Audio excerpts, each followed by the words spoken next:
Hi guys! Tonight we step quietly into a white restless world where the road has vanished and the wind has decided your plans for you. You're standing beside a covered wagon as daylight thins to a dull grey snow beginning to fall sideways rather than down. The canvas above you already smells faintly of damp cloth and old dust. Your boots sink with a soft crunch, and each breath feels sharper than the last. Somewhere in the distance, the land you meant to cross today has folded itself shut. You probably won't survive this night in the way you imagined survival. Not comfortably, not heroically, just barely enough to wake up again. So before you get comfortable, take a moment to like the video and subscribe, but only if you genuinely enjoy what I do here. And while you settle in, tell me where you're listening from and what time it is where you are right now. Now dim the lights and let your eyes close as the story begins to move forward. You pull yourself up into the wagon as the first real gust hits. The wooden step is slick and your gloved hand slides along the side rail until you find purchase. Inside, the space is darker than you expect even before night has fully arrived. The world narrows instantly. The wagon box is not large, not generous, and not designed with sleeping in mind. It is meant for movement, not rest. Still, this is where you will lie down. This is where you will try to sleep while a blizzard learns the shape of your shelter. You arrange yourself carefully because there is no room to be careless. The floorboards are hard, they're cold, pressing up through layers of fabric. A mainstream historical detail that rarely gets emphasised is that most 1800s covered wagons were built with little or no insulation at all. They were essentially wooden crates on wheels stretched with canvas and hope. The canvas is above you now, pulled tight over bent wooden boughs. You can hear it already. A low flapping sound like a sail that has lost its sea. As the snow thickens, the light fades faster than seems fair. You feel the temperature dropping, not in dramatic waves, but in a steady creeping way. Cold does not announce itself. It settles. It finds the gaps in your clothing and the pauses between your breaths. You tuck your hands closer to your chest and shift your weight, trying to make the floor feel less solid. There is a faint smell of animal greasewood smoke from earlier in the day and wet wool. It is not unpleasant, but it is heavy, and it tells you that you are not in a place meant for comfort. The wind rises again louder now, pushing snow against the canvas with a dry whispering hiss. Each gust makes the fabric billow inward, then snap back. The sound is constant enough that it begins to feel like a presence. You realise you will not have silence tonight. Not the kind that lets your thoughts drift. This will be a night of listening whether you want to or not. There is a curious, almost forgotten habit among some wagon travellers that feels strange now. A quirky detail passed down in diaries mentions that a few people tied small bells or metal scraps to the wagon frame during storms. The idea was not to scare animals, but to reassure the sleepers. As long as the sound continued, the wagon was still standing still, breathing with the wind. You do not have bells. You have only the canvas, the wood, and your own steady attempts at calm. You lie back as best you can. Your head rests on a folded coat, and you turn your face away from the side where snow is already beginning to pile. Every movement sends a small shiver through the boards. You become acutely aware of your own body, the way your knees draw up, the way your shoulders hunch without permission. You adjust again slower this time because you're already learning that unnecessary motion wastes heat. Outside, the world is gone. There is no horizon, no path, no sense of direction. Inside, time stretches oddly. You cannot tell if minutes or hours are passing. The blizzard has a rhythm, but it does not care about clocks. Some nights on the trail ended peacefully, even in cold weather, but nights like this were different. Historians still argue whether the greatest danger came from exposure itself or from the exhaustion that followed these sleepless storms. You can feel the argument forming inside your own muscles as they tense, then relax, then tense again. Your breath fogs faintly in the dark. Each exhale leaves a trace that lingers longer than the last. Moisture collects on the underside of the canvas, and occasionally a cold droplet falls, landing on your sleeve or cheek. It makes you flinch every time. The sensation is small, but it carries a sharp reminder that the barrier between you and the storm is thin. Very thin. You try to think about anything else. About home perhaps, or about the morning that might come. But your thoughts keep circling back to the same quiet question. Will this be enough? Enough canvas? Enough clothing? Enough stubbornness? Settlers rarely wrote about sleeping well in these conditions. They wrote about enduring. You feel that word settle into you now. Enduring is different from resting. Enduring means staying. As the blizzard deepens, the wagon rocks slightly, not enough to be dangerous, but enough to remind you that nothing here is fixed. The wooden ribs creak. Snow presses in, packing against the lower edges. You imagine the drift building inch by inch. You imagine the weight. Then you stop because imagining too much is not helpful right now. Instead, you focus on smaller things. The sound of your own breathing. The feel of fabric against your wrists. The faint warmth where your legs touch. You slow yourself deliberately. Sleep will not come quickly, but you are preparing for it all the same. This first night lesson is simple. You are not conquering the storm. You're negotiating with it quietly hour by hour. And as you lie there listening to the canvas speak in the language of wind, you realise this is only the beginning of the night. The longer you lie there, the more aware you become of how little room there truly is. You shift your elbow and it meets a wooden sidewall that feels colder than the air itself. The wagon does not forgive wasted space. Every inch has already been claimed by supplies bed in bodies and the simple geometry of survival. You curl slightly, drawing yourself inward, because spreading out is no longer an option. This is how the night teaches you restraint. You begin to understand that sleeping in a covered wagon is less about lying down and more about fitting in. Your spine presses against uneven boards. There is a knot in the wood just below your shoulder blade, and you make a quiet mental note to avoid it, though you know you will forget once fatigue takes hold. Your knees are bent not for comfort, but because they must be. The wagon has decided the shape of your rest, and you comply. A commonly accepted historical fact is that most emigrant wagons were never intended as living quarters. They were freight vehicles adapted out of necessity, not design. During long journeys west, people slept beneath them, beside them, or not much at all. Sleeping inside during a blizzard was an act of desperation rather than preference. Tonight, desperation feels oddly practical. The wind is far too loud outside, and the snow far too aggressive to consider anything else. As the storm continues, the interior of the wagon takes on a life of its own. Every sound is amplified. A boot shifts somewhere near your feet. A blanket slides with a dry whisper. Someone exhales sharply, then settles again. These are small noises, but in the dark they feel intimate, unavoidable. You're sharing air, warmth and discomfort whether you want to or not. There is a strange etiquette that develops in spaces like this. You learn it without being told. You move slowly.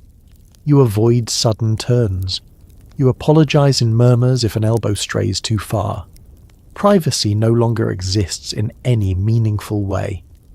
Instead, there is an unspoken agreement to ignore what can be ignored. Faces are turned away. Eyes stay closed even when sleep does not come. This quiet cooperation is one of the reasons many groups survived nights like these. A lesser-known detail from some trail journals mentions that people sometimes slept sitting up backs against the wagon wall knees, drawn tight simply because there was no way to lie flat. It was uncomfortable, but it reduced contact with the cold floor. You try this position briefly. Your back protests immediately and your neck strains forward.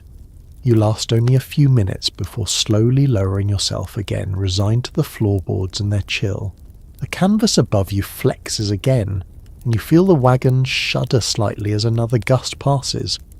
Snow is beginning to collect along the lower edges, insulating and threatening at the same time. You wonder briefly how much weight the canvas can hold before it sags inward. You push the thought away. There is no benefit in measuring danger you cannot change. Your hands find your sleeves pulling them down as far as they will go.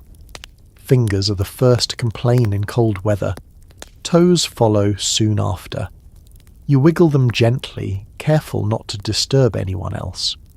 Movement generates warmth, but too much of it invites sweat, and sweat becomes ice later. You're learning to balance effort and stillness, a skill that never quite feels natural. There is an odd comfort in knowing others are awake too. You cannot see them, but you sense their presence in the careful way the wagon remains still. No one sleeps deeply yet. This shared wakefulness becomes a kind of companionship. You're not alone with the storm. You're a small group waiting together for the night to loosen its grip. Some historians still debate whether group cohesion mattered more than supplies during extreme weather on the trail. Was it the extra blanket that saved lives, or the willingness to endure discomfort for one another? Lying here, pressed close to unfamiliar warmth, the question feels less abstract. You suspect the answer is both tangled together like bodies under canvas. The smell inside the wagon deepens as hours pass. Damp wool, leather, the faint sour edge of unwashed clothes. It is not pleasant, but it is human, and it anchors you in the moment. Outside, the world is erased. Inside, everything is very real. Your breath, your heartbeat, the quiet rustle of someone turning over, trying and failing to find ease. You adjust again, placing a folded blanket beneath your hip to soften the pressure. It helps a little. Small improvements matter tonight. You learn to celebrate them quietly. A better angle for your shoulder, a pocket of warmth near your knees. These are victories, even if they would sound ridiculous in daylight.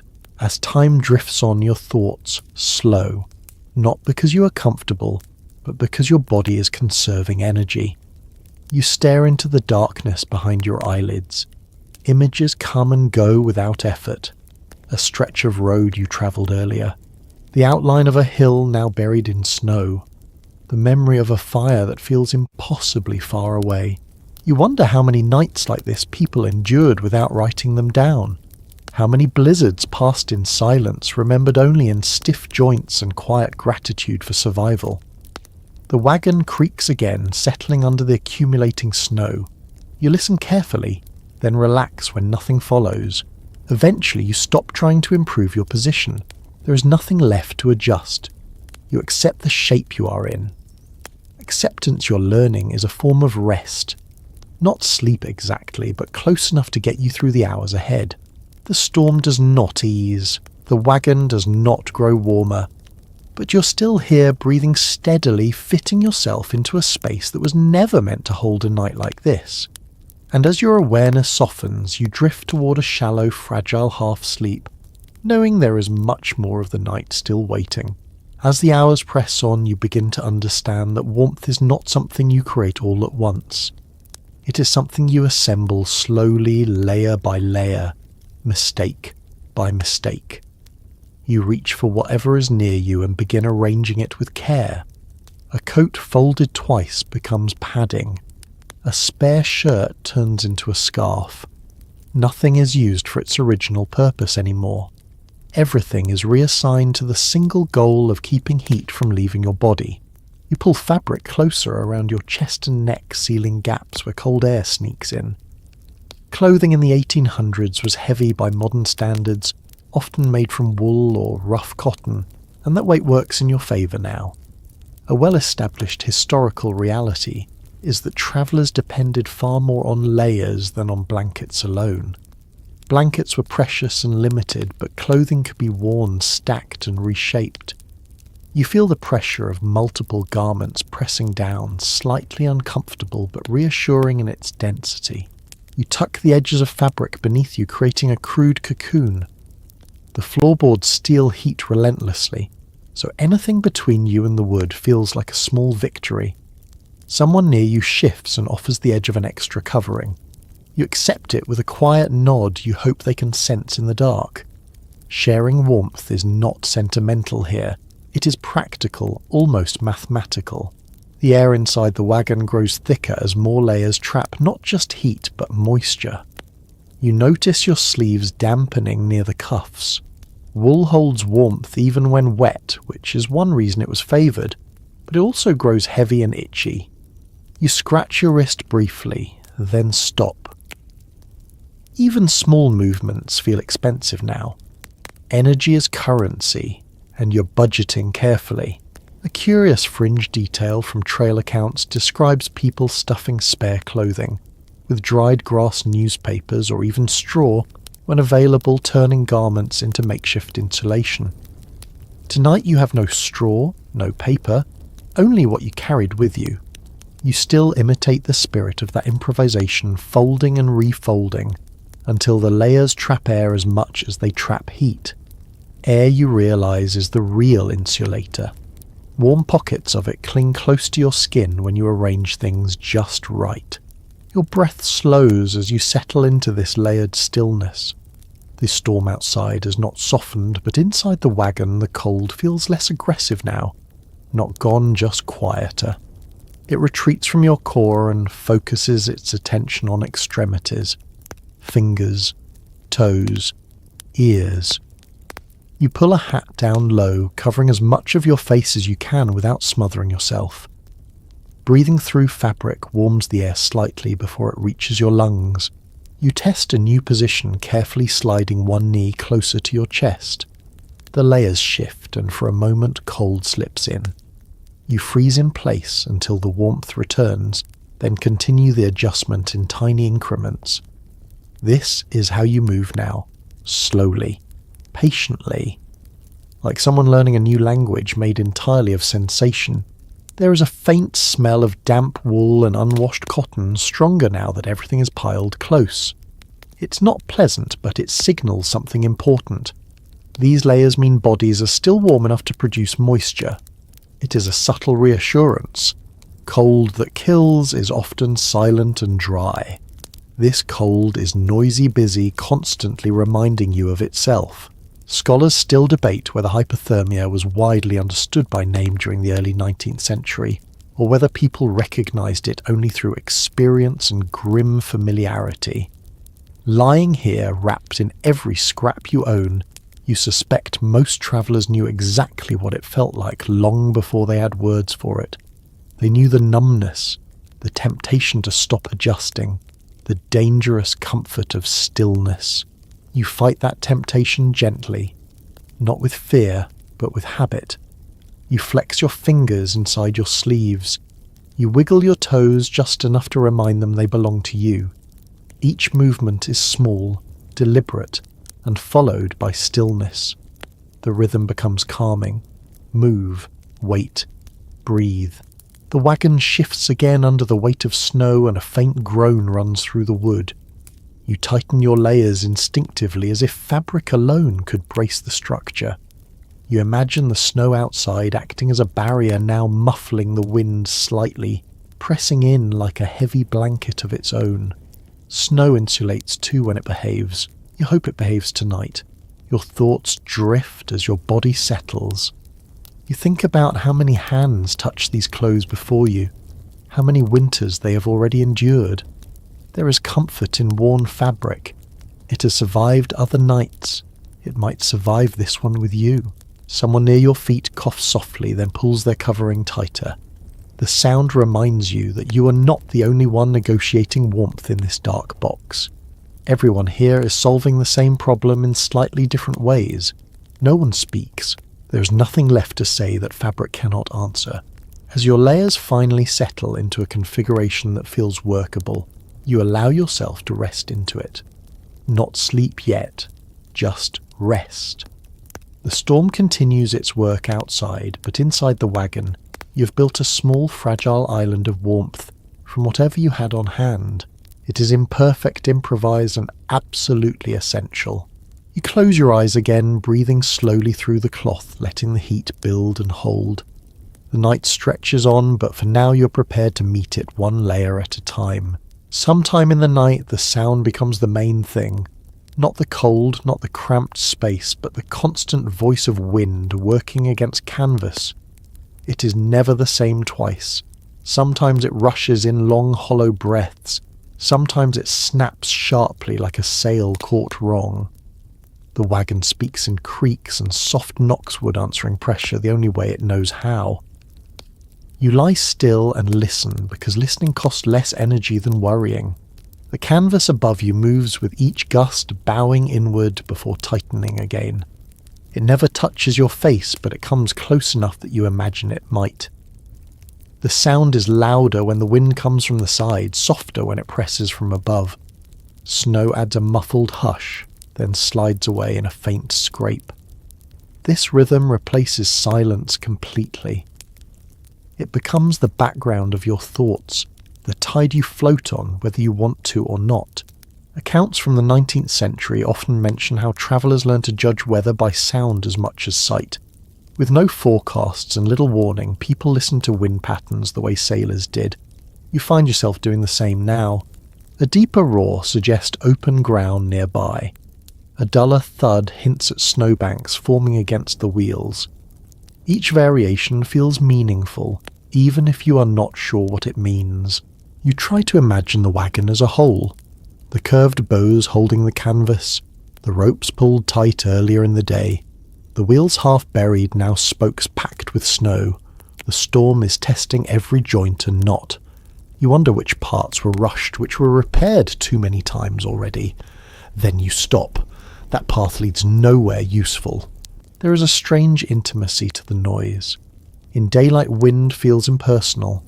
At night, pressed inches from the fabric that separates you from it, the storm feels close enough to have intent. It pushes, it probes, it waits. Each strong gust makes you tense, then release when the wagon holds. This cycle repeats so often that your body begins to respond automatically. Tension rises, tension fades, breath steadies again. One odd detail preserved in a few emigrant letters describes how some people named the sounds their wagons made, treating them like familiar voices. A certain creak meant everything was fine. A sharper crack meant attention was needed. It sounds almost silly, but lying here you understand the impulse. Giving sound a name makes it less frightening. You start to recognize patterns yourself. That groan is just the frame settling. That snap is the canvas tugging loose snow free. Your breathing adjusts to the rhythm outside. You inhale during the lull between gusts. You exhale as the wind returns. It is not intentional at first, but it becomes soothing. The storm sets the pace, and you follow it. Sleep remains distant, but your thoughts loosen their grip. You are no longer counting minutes. You are riding waves of sound. From time to time, a stronger blast hits, and the wagon shivers more noticeably. The boards beneath you vibrate faintly. Someone nearby stirs, then settles again. No one speaks. Words would feel too sharp here, too fragile against the noise. Silence, when it appears briefly between gusts, feels startling, almost loud in its absence. There has long been discussion among historians about whether psychological strain or physical exposure wore travellers down faster during severe weather. Some argue that constant noise and interrupted rest did as much damage as cold itself. Lying awake, ears tuned to every snap and groan, you feel the weight of that idea. Your body could endure a few hours of cold. It is the vigilance that drains you. Your mind tries to wander, but the sound pulls it back each time.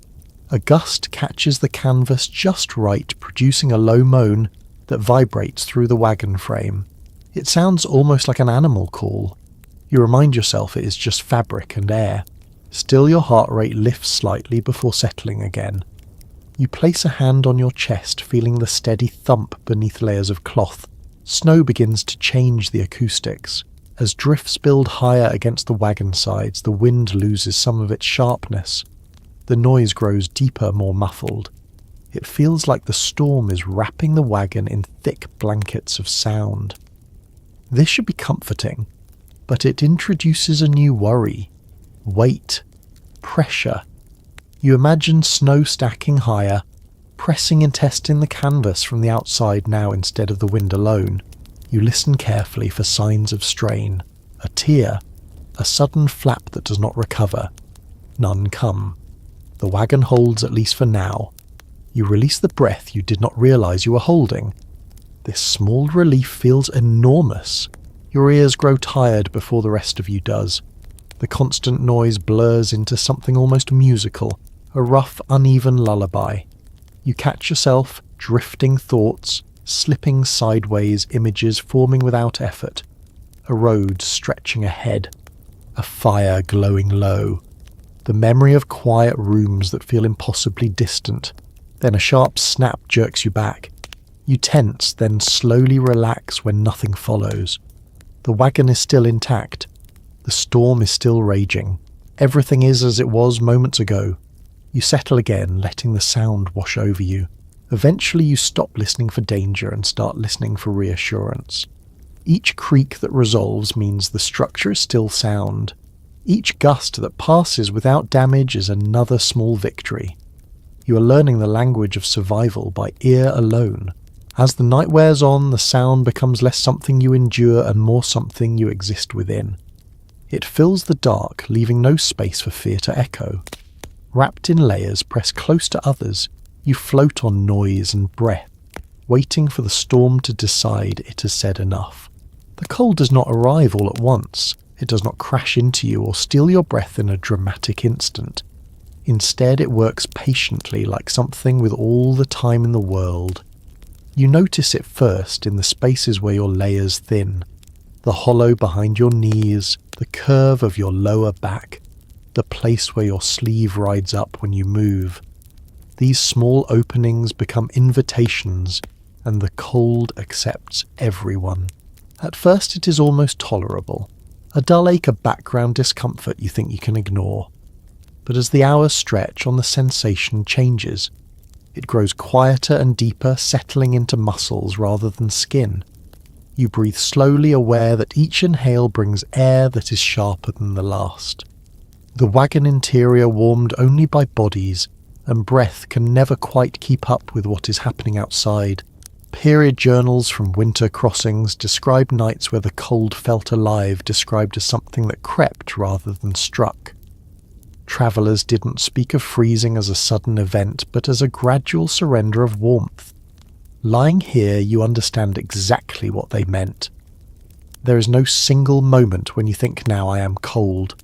Instead, there is a growing awareness that warmth requires constant effort.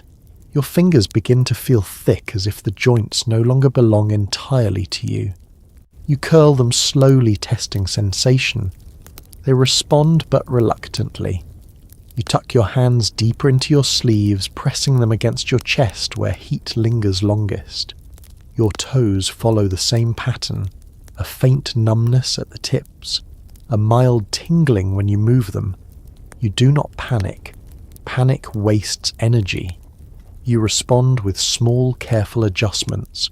There was an understanding among 19th century travellers that sleep itself could be dangerous in extreme cold. People knew even without modern terminology that losing awareness could mean losing the will to move. Some groups took turns nudging one another awake through the night, especially during severe storms. You wonder briefly if that will happen here. For now, everyone remains quiet, caught in the same delicate balance between rest and alertness. An unusual note from a winter diary mentioned someone rubbing frozen feet with snow before warming them, a practice that sounds alarming now, but was believed to prevent worse injury.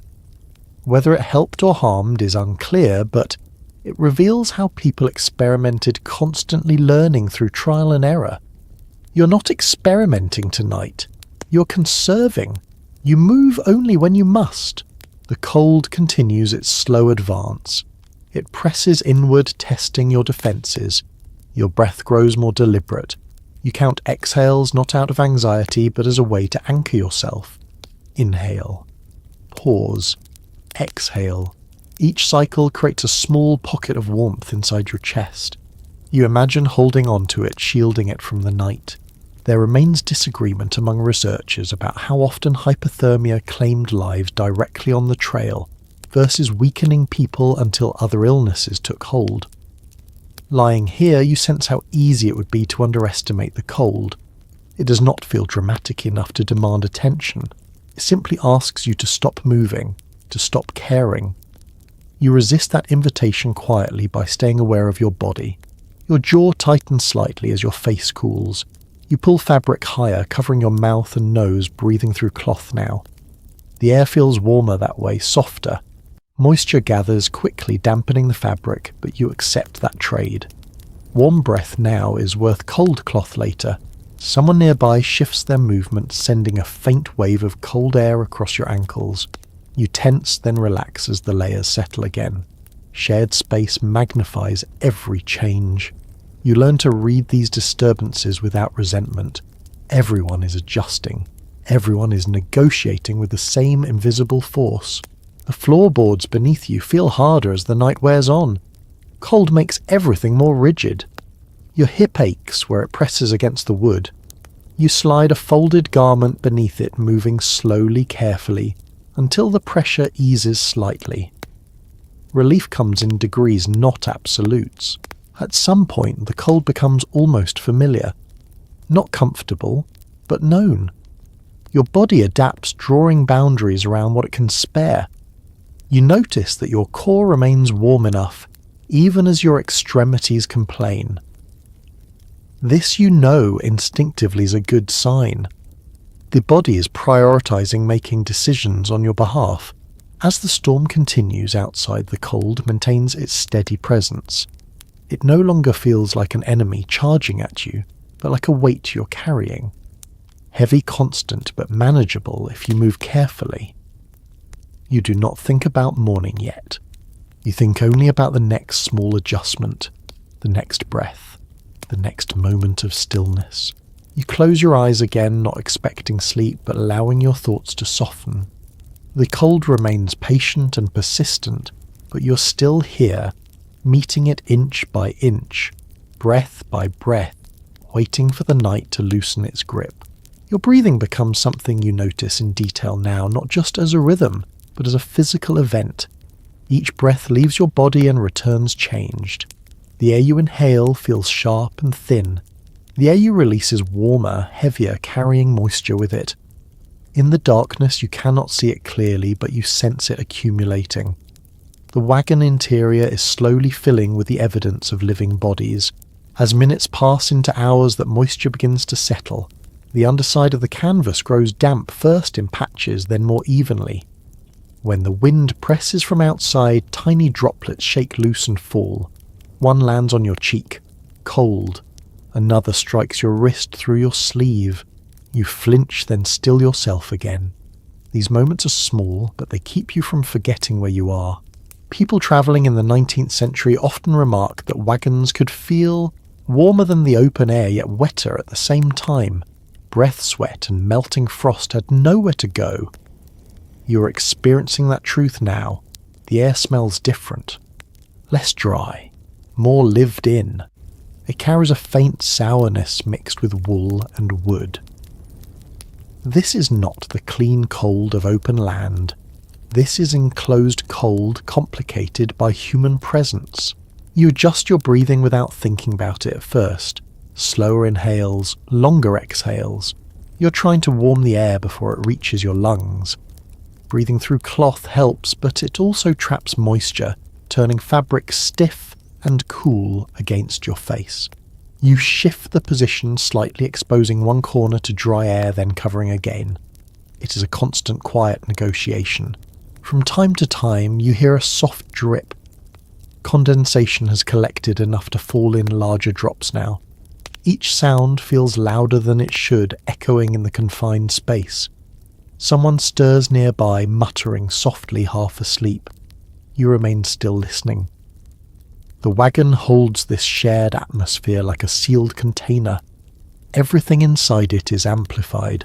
A lesser-known observation from winter journeys describes how travellers sometimes cracked open a flap of canvas, despite the cold, just enough to let damp air escape.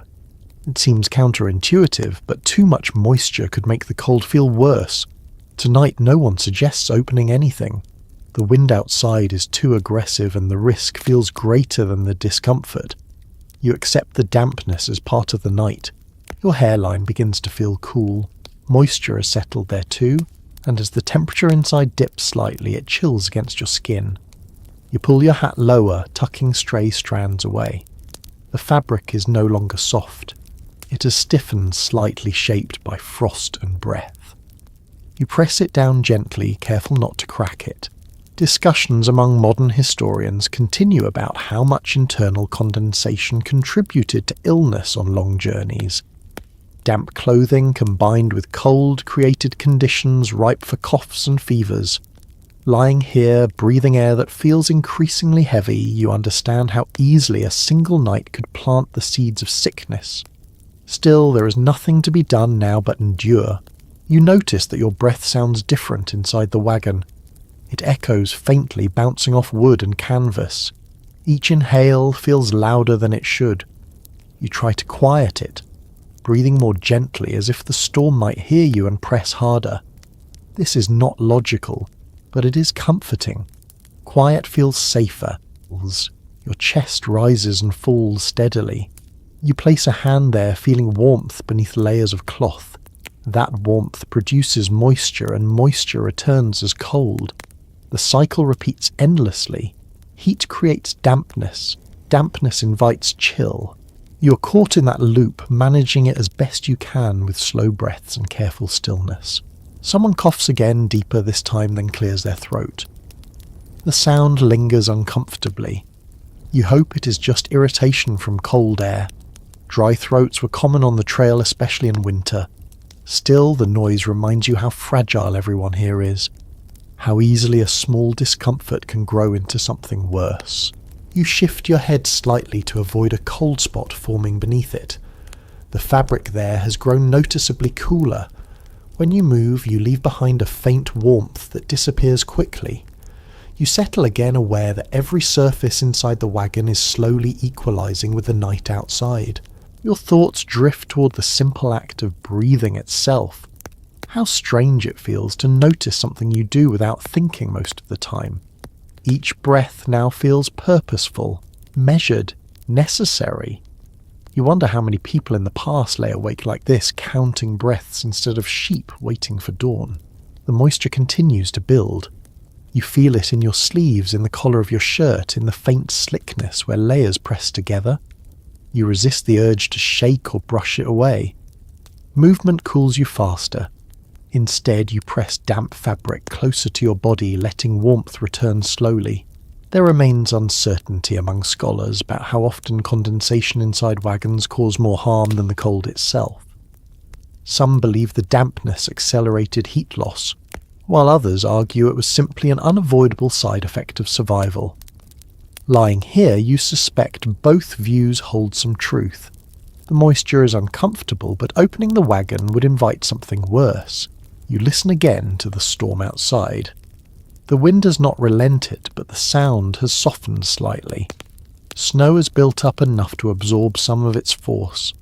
The wagon feels more enclosed now, wrapped in a cocoon of cold and damp. You breathe steadily, adapting to this altered air. Eventually, your breathing slows further, not because you are warm or comfortable, but because your body has found a rhythm it can sustain. Inhale. Exhale. Pause.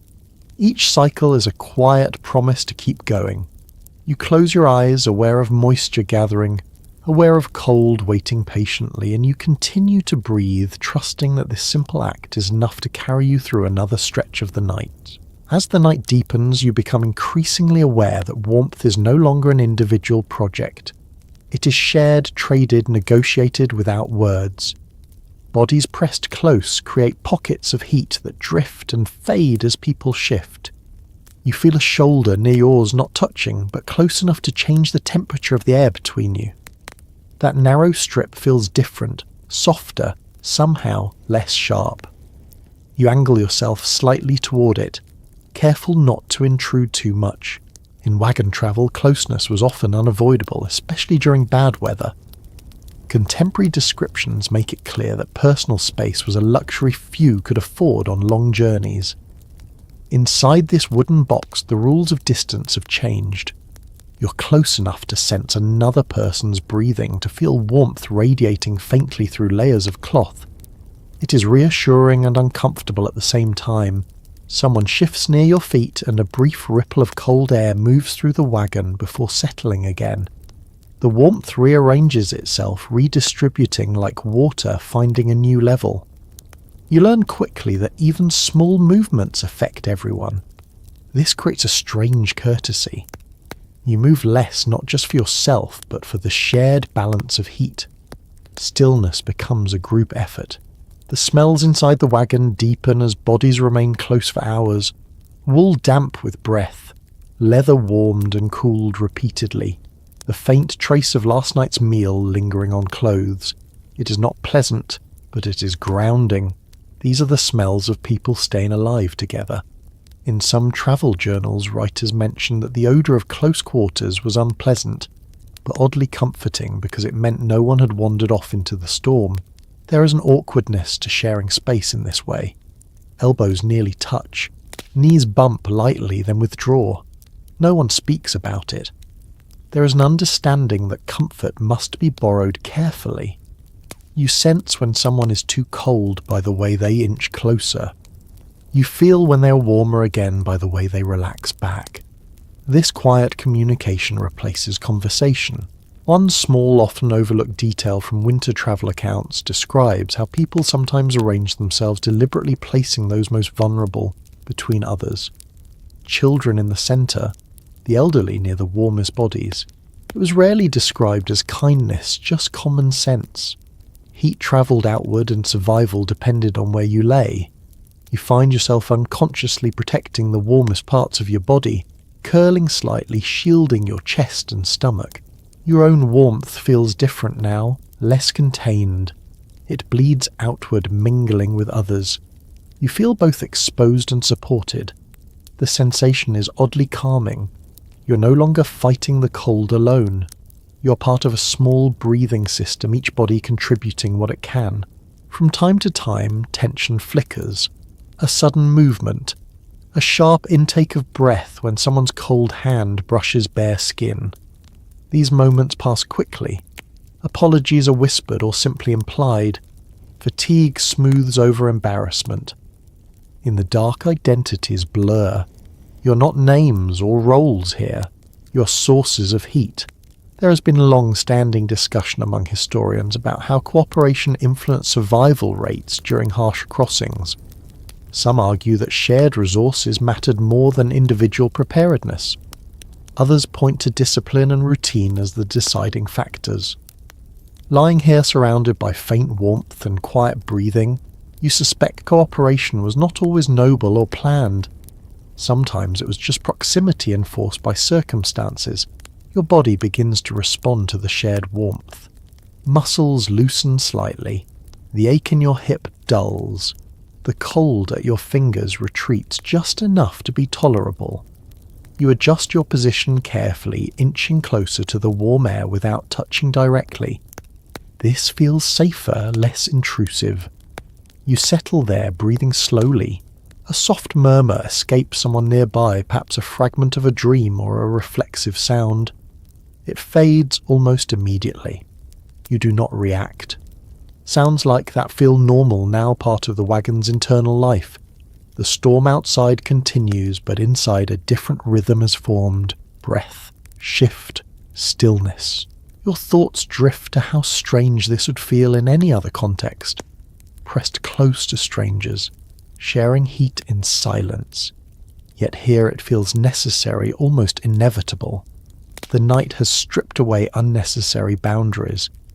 What remains is simple and practical. Stay warm, stay still, stay together. As hours pass, the shared warmth becomes more stable. The air feels marginally less biting. Not warm, but workable. You hold on to that small improvement, letting it anchor you. You know this balance could be disrupted at any moment, but for now it holds. You close your eyes again, aware of the quiet presence around you.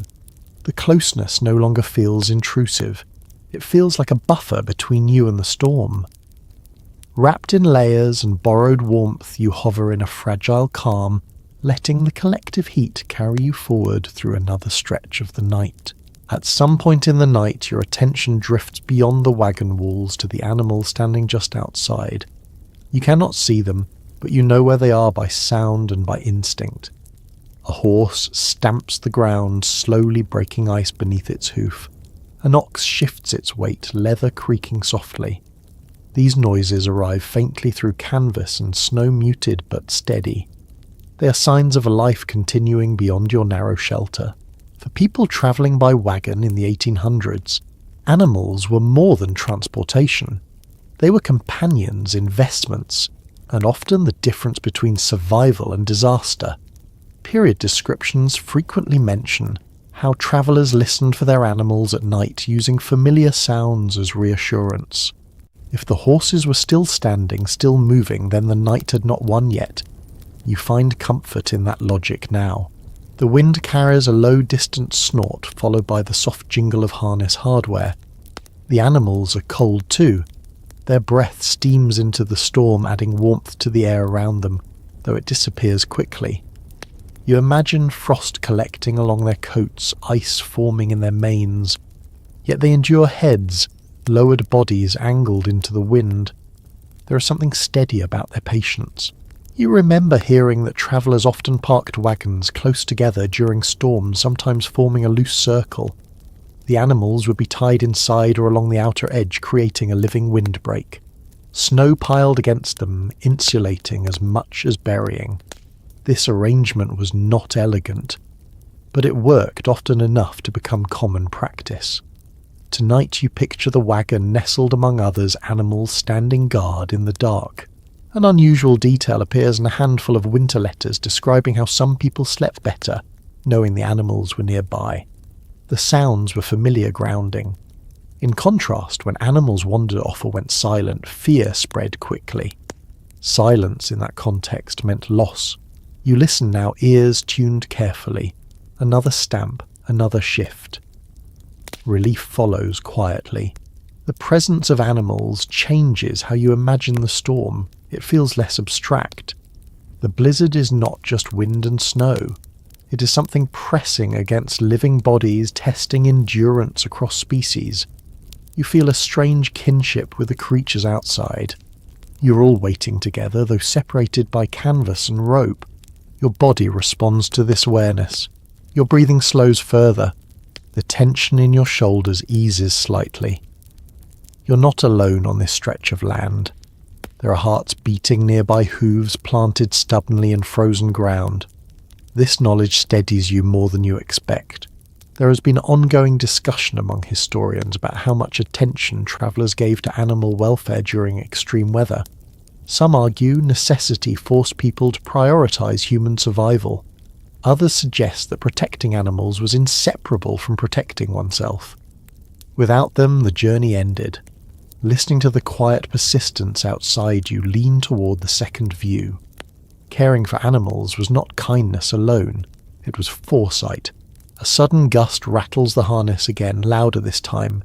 You tense briefly, then relax as the sound settles. The animals remain, the rhythm continues.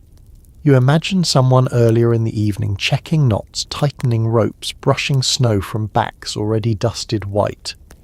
Those small acts echo forward into this moment, buying you a quieter night. Inside the wagon, someone stirs, perhaps responding to the same sounds. You feel the shared warmth shift slightly, then return. The animal noises blend with the wind, forming a layered soundscape that fills the dark.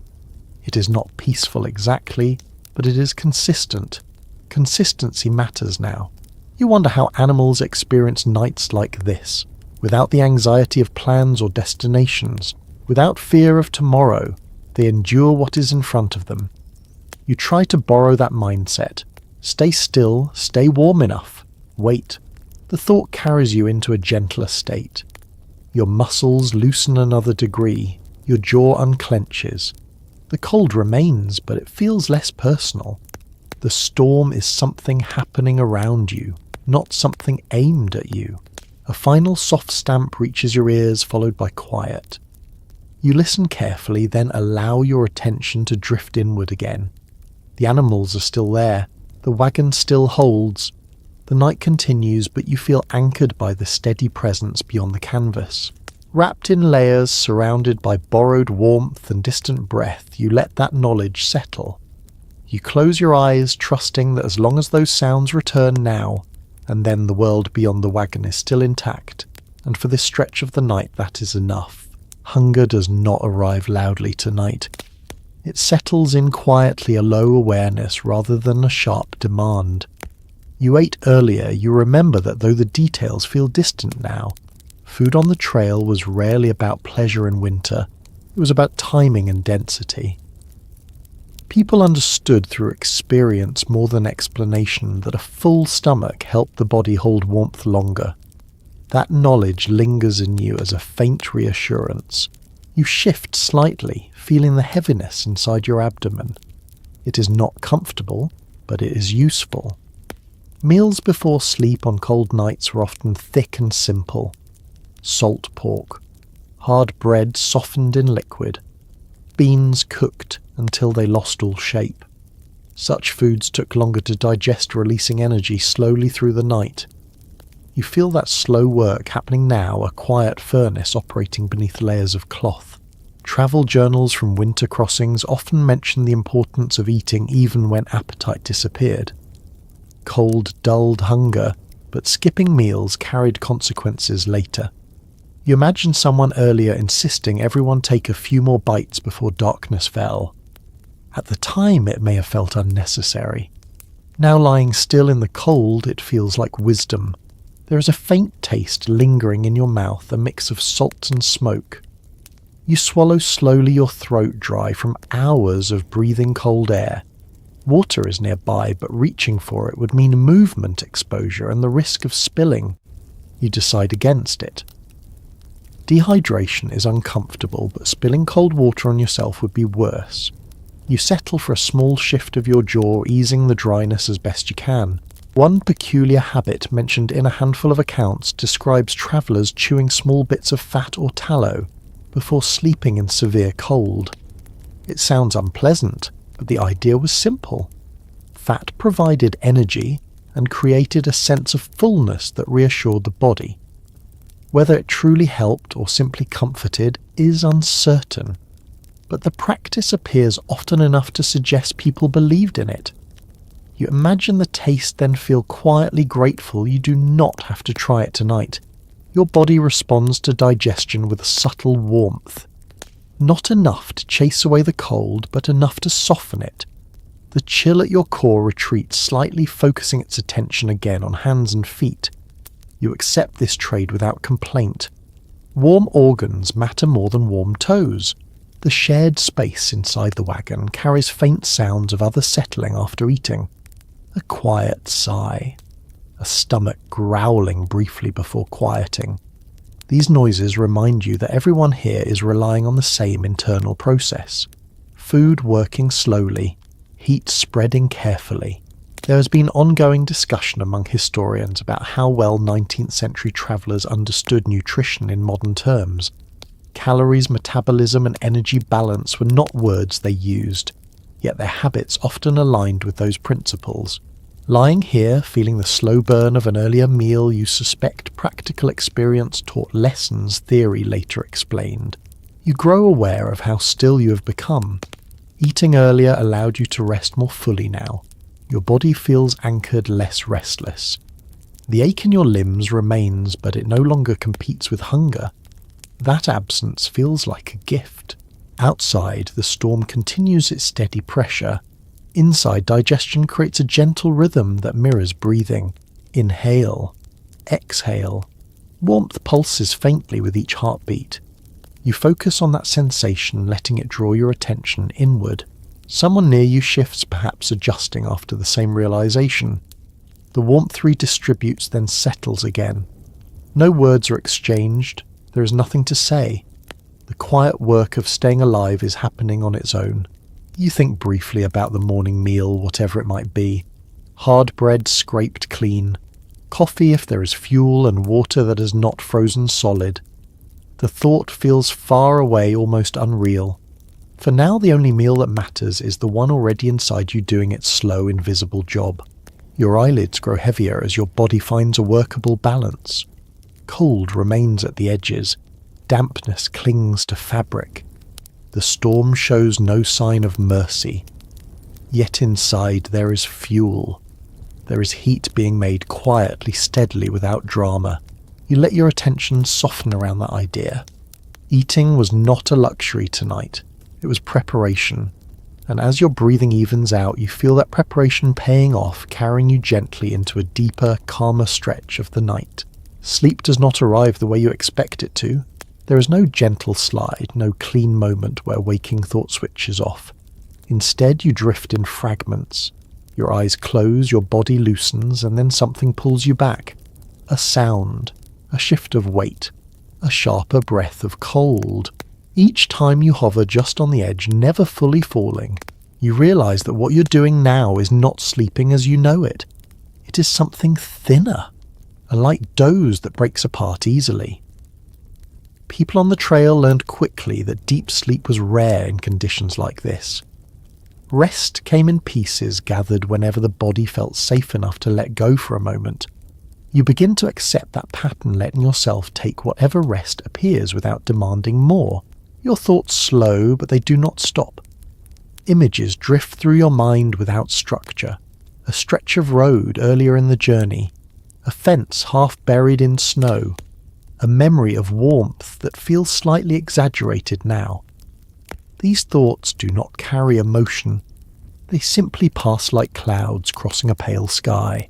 Then a gust rattles the canvas harder than before and you wake fully again. Your muscles tighten instinctively.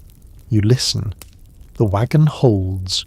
The sound fades back into its steady rhythm. You exhale and allow your body to soften once more. This cycle repeats again and again, teaching you patience. You notice that your dreams, when they come, are shallow and strange. They do not build stories. They offer sensations instead. The feeling of walking without resistance, the memory of heat on your face, the sound of wind without cold attached to it. Each dream dissolves quickly, leaving you unsure whether it happened at all. In journals from long crossings, travellers sometimes describe nights where they slept but never felt asleep. They woke exhausted, yet aware they had rested in some incomplete way. That description fits now. Your body is repairing itself in brief intervals, stitching together moments of recovery wherever it can. You become aware of how your breathing changes as you drift. It grows uneven, deeper for a few cycles, then shallow again as awareness returns. You do not fight this anymore. Fighting would keep you awake. Instead, you allow the rhythm to vary, trusting your body to find what it needs. There is a moment when you think you might finally fall fully asleep. Your limbs feel distant. The cold recedes slightly. Sound fades into a dull background. Then a cough breaks the quiet, sharp and sudden. You are awake again, heart rate lifting briefly before settling. You do not feel irritation, only acceptance. This is how the night works. Later reflection has complicated earlier assumptions about how much sleep mattered compared to simple rest. Looking back, it seems many people survived nights like this, not by sleeping well, but by resting often, lying still, closing their eyes, letting the mind wander without effort. You find yourself doing exactly that. Your body grows heavy, pressed into layers and wood. The ache in your hip returns, but it no longer demands attention. Pain becomes another background element, like wind or cold. Present but not dominant. You adjust slightly, just enough to ease pressure, then let yourself sink again. Time loses shape here. You cannot tell how long you have been drifting in and out. Minutes stretch, hours compress. The storm outside offers no clues. Inside, the only markers are your own cycles of awareness. Awake, not awake, awake again. You notice a faint warmth spreading from your chest outward during one of these half-dreams. It does not last, but it leaves an impression. Your body is still working, still regulating, still choosing to stay alive without asking for permission. Another fragment of sleep arrives, this one quieter. No images, just absence. When you surface again, you feel slightly more settled, as if some small repair has been made. This encourages you. You relax into the next pause more willingly. There is no frustration now, no longing for morning. only the steady task of letting go when you can and holding on when you must. This balance feels intuitive, almost ancient. As if your body remembers how to rest in difficult places, you close your eyes again, listening to the softened roar of wind beyond the canvas. The wagon rocks gently burdened with snow but still standing. Wrapped in layers and borrowed warmth, you drift once more into shallow rest, gathering what sleep you can fragment by fragment as the long night continues. At some point your thoughts turn toward the stories people tell when nights stretch too long. Not spoken aloud now, not in this cold, but remembered. Warnings traded around fires earlier in the journey. Half jokes, half threats. Tales of wagons lost under snow, of people who lay down to rest and didn't rise again. You did not believe all of them then.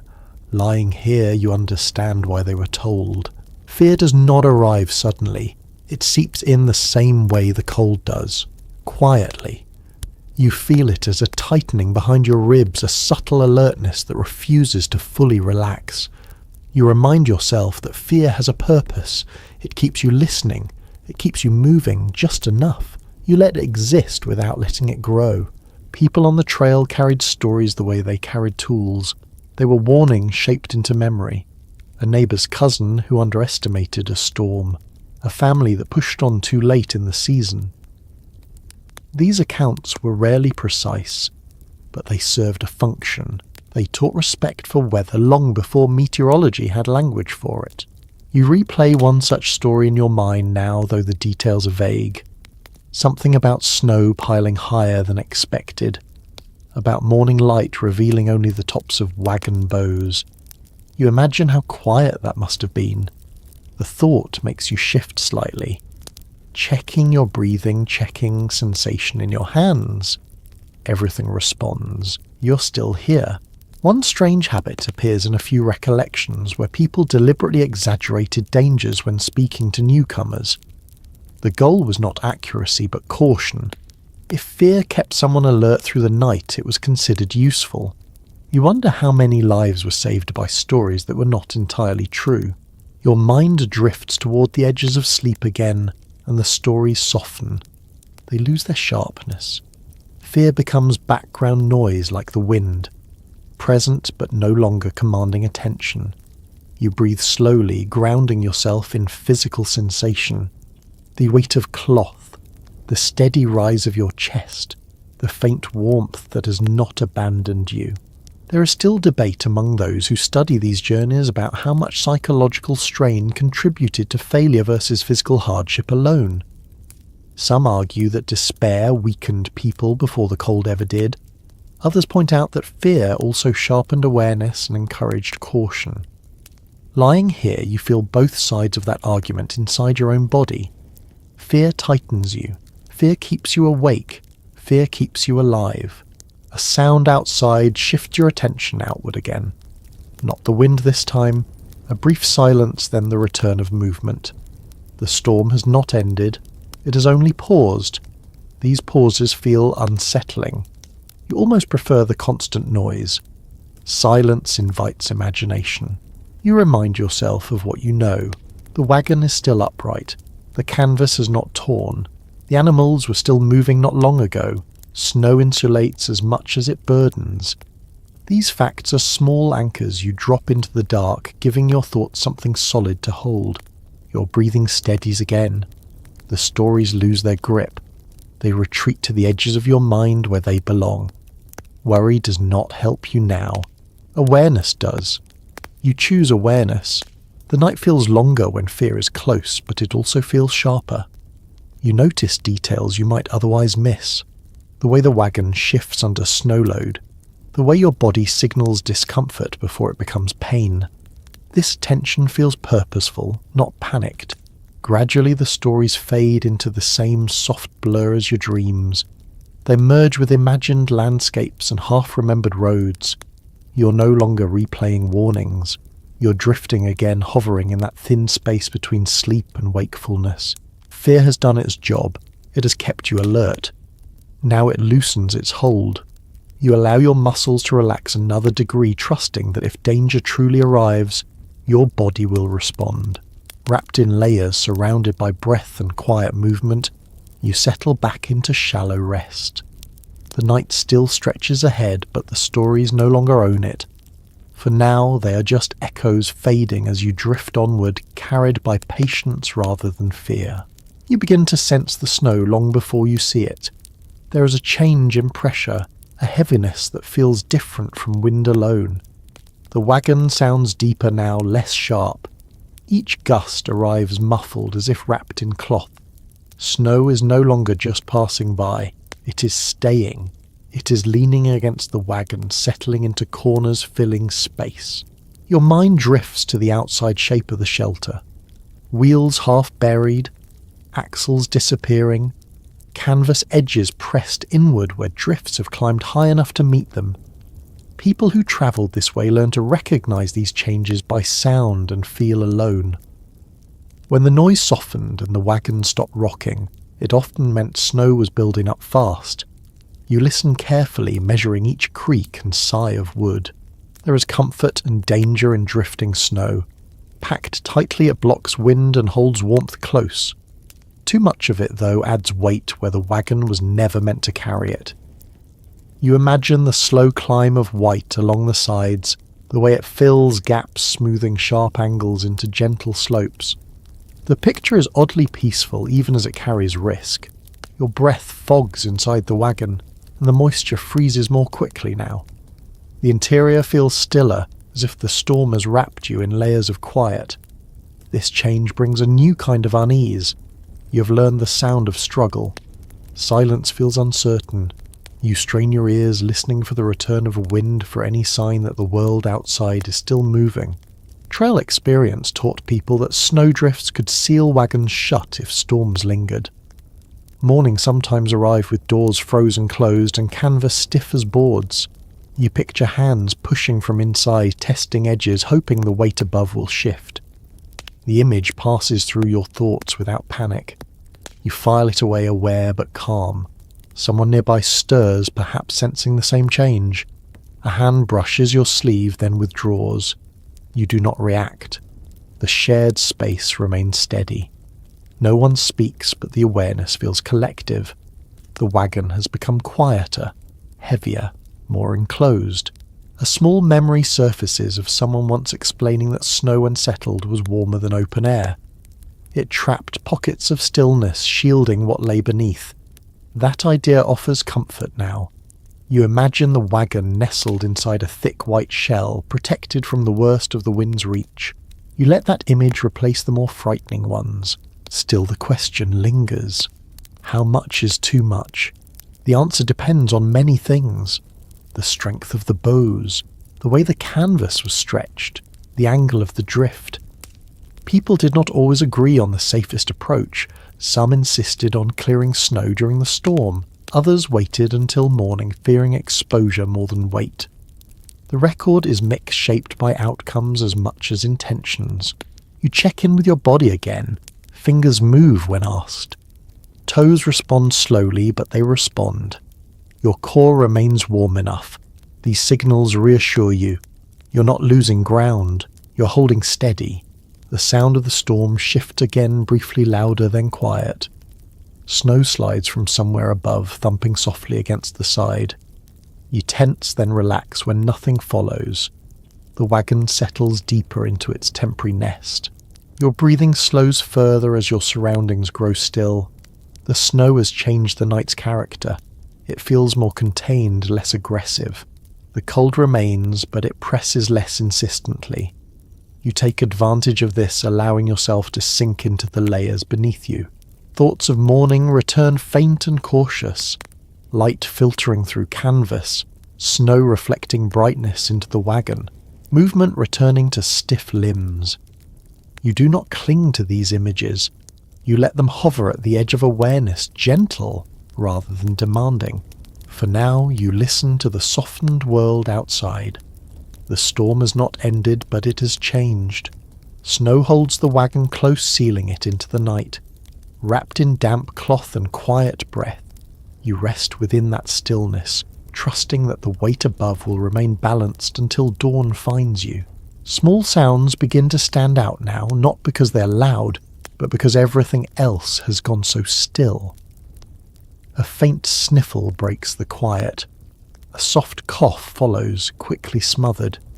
Somewhere near the centre of the wagon, a child shifts the movement, careful but restless. You feel the vibration through the boards beneath you. True silence never comes when people share a space like this.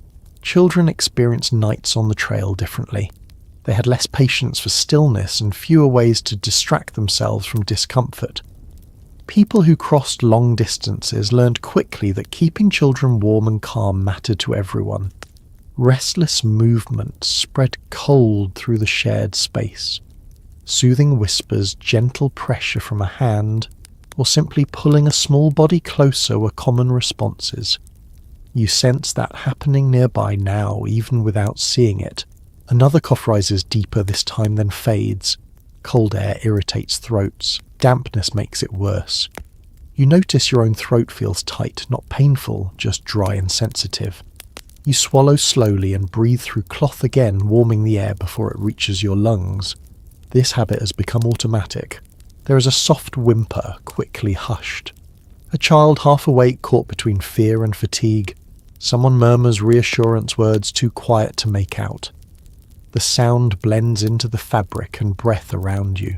You feel a subtle shift of warmth as bodies draw closer together, instinctively forming a barrier. People who travelled in these conditions understood that nights were hardest for the young. Cold felt sharper on smaller bodies. Sleep came and went more easily. You imagine the effort it took to keep children still enough to conserve heat without frightening them further. It was a delicate balance, managed one whisper at a time. Your own rest wavers as these sounds ripple through the wagon. You do not resent them. They feel like proof of life. Each cough, each small movement confirms that people are still awake enough to respond. The alternative would be far worse.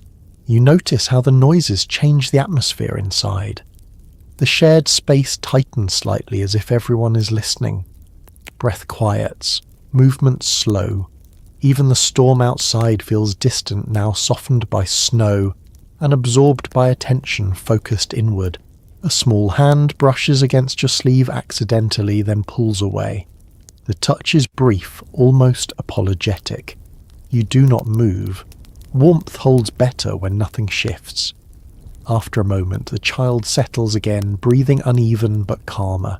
Later observers have tried to understand how families manage nights like this without breaking down from exhaustion. Some believe routine mattered most. Others think simple closeness made the difference. Lying here, you sense it was often improvisation, responding to whatever sound or movement arose, meeting it with patience rather than plans. Your muscles relax again as quiet returns. The ache in your shoulders dulls. The wagon seems to breathe with its occupants expanding and contracting in tiny increments. Even discomfort feels shared, distributed across bodies and breath. Another cough sounds farther away this time. Someone shifts a blanket. The noise fades. The stillness returns fragile but intact. You allow yourself to drift again, trusting that if restlessness returns, it will be met. Your thoughts soften. You feel the slow pull of shallow sleep resume.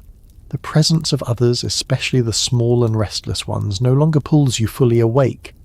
It becomes part of the night's texture, like wind or cold. Wrapped in layers, surrounded by quiet vigilance, you rest again. The wagon holds its people close. Each sound rises and falls without panic. In this shared shelter, even restlessness finds its place, and the long night continues, carried forward by patience and breath. As the night stretches on, your awareness turns inward, not out of worry, but out of quiet observation. You begin to notice the small calculations your body is making without asking permission. Heat gathers in your core and retreats from your fingers. Blood shifts, favouring what matters most. You feel it as a dull heaviness in your limbs, a sense that they belong slightly less to you than they did earlier. You test sensation again gently. A slow curl of your toes, a careful flex of your fingers. The responses are delayed but present. That matters. People who live through winters like this learn to read these signals intuitively. Warmth was not evenly distributed. It never was. Survival meant accepting that some parts would suffer so others could endure. Your legs feel thick as if wrapped in something heavier than cloth. The ache in your joints deepens, settling into bone. You shift a fraction, redistributing pressure, then stop. Too much movement would undo the fragile warmth you have built. You choose stillness, again letting discomfort exist without chasing it away. There is an odd calm that comes with this awareness. You're no longer guessing what your body needs, you are listening. The message is simple. Stay steady.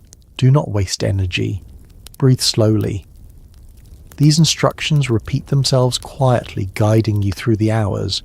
People crossing long distances in winter understood circulation long before they understood it scientifically. They knew numbness was a warning, but not always an emergency. Tingling meant blood was returning. Complete loss of feeling meant action was required. You pay attention now, monitoring changes without alarm. A faint warmth pulses with each heartbeat. You focus on it, letting it anchor you. That rhythm feels dependable, even comforting. Outside, the storm still presses. Inside, your body continues its quiet work adjusting, prioritizing, enduring. You notice that your face feels colder than before. Cheeks exposed to damp air have lost their warmth. You pull fabric higher, covering more skin. Breathing becomes slightly more restricted, but warmer. You accept the trade again. Comfort is always conditional tonight. Your thoughts drift briefly toward morning, then pull back. Thinking too far ahead feels unhelpful. Instead, you concentrate on the next few breaths, the next small check-in with your fingers, the next moment of stillness. Time has narrowed to these intervals. There was never universal agreement among those who later studied trail hardships about how much cold the human body could endure without lasting harm. Accounts varied widely. Some people emerged stiff but intact. Others carried pain for years. Lying here, you feel how thin that line can be. You hope you're staying on the safer side of it. Your muscles twitch once involuntarily. A brief shiver runs through you, then stops. Shivering means heat is being generated. That knowledge reassures you. The body has not given up. It is still fighting in its own quiet way. Someone nearby shifts, perhaps responding to a similar signal. The shared warmth adjusts slightly, then settles. You sense how interconnected these small systems have become. One person moves, everyone feels it. One person grows colder, the balance shifts. You think about how much of this experience would be invisible from the outside. A wagon buried in snow looks still, silent. Inside, countless tiny adjustments are happening. Muscles tensing and relaxing. Blood moving. Breath slowing. Survival unfolds without spectacle. Your breathing deepens slightly slower now than earlier in the night. Each inhale feels measured. Each exhale carries warmth into damp air. You no longer mind the moisture. It is part of the system, now part of the environment you have adapted to. There is a moment when your fingers feel almost warm again. Not truly warm, but less distant. You flex them once more, then let them rest. This small improvement feels meaningful. You store it away as evidence that your efforts are working. The ache in your hips returns sharper for a few moments, then dulls. You do not move. Pain like cold can be managed if it does not surprise you. You breathe through it, letting it settle into the background. Your body feels heavier now, more anchored. This is not sleep exactly, but it is close. A state where awareness narrows and effort softens. You hover there, trusting your instincts to wake you if needed. Wrapped in layers, surrounded by quiet breath and steady presence, you allow your body to continue its calculations without interference. Blood flows where it must. Heat is guarded carefully. You remain still patient, letting the night pass one small adjustment at a time. At some point, effort gives way to something quieter. Not sleep exactly, but a mental settling that feels just as important. You stop actively tracking every sensation.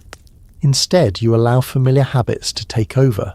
Thoughts turn toward phrases remembered from home, a line of prayer repeated so often it no longer needs words. A routine from another life played back gently in the dark. People facing nights like this often leaned on whatever internal structures they had built long before the journey began. Some whispered prayers under their breath. Others counted breaths or recited bits of song.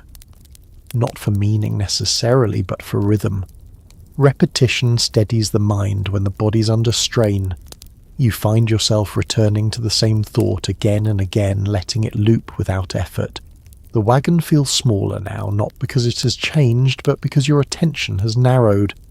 You're no longer cataloguing sounds or sensations. You're allowing them to pass without response. Wind presses. Canvas shifts. Someone breathes nearby. These things happen, and you let them. A memory surfaces of being told that worry burns energy faster than cold ever could. Whether that was advice or superstition hardly matters. It feels true tonight. You let go of questions you cannot answer. Will the storm last until morning? Will the snow hold? Will everyone wake? These thoughts fade, replaced by simpler ones. Breathe. Stay still. For many travellers, faith was not dramatic or loud. It was practical, a way to accept uncertainty without fighting it. Even those who did not consider themselves deeply religious often repeated familiar phrases in moments like this.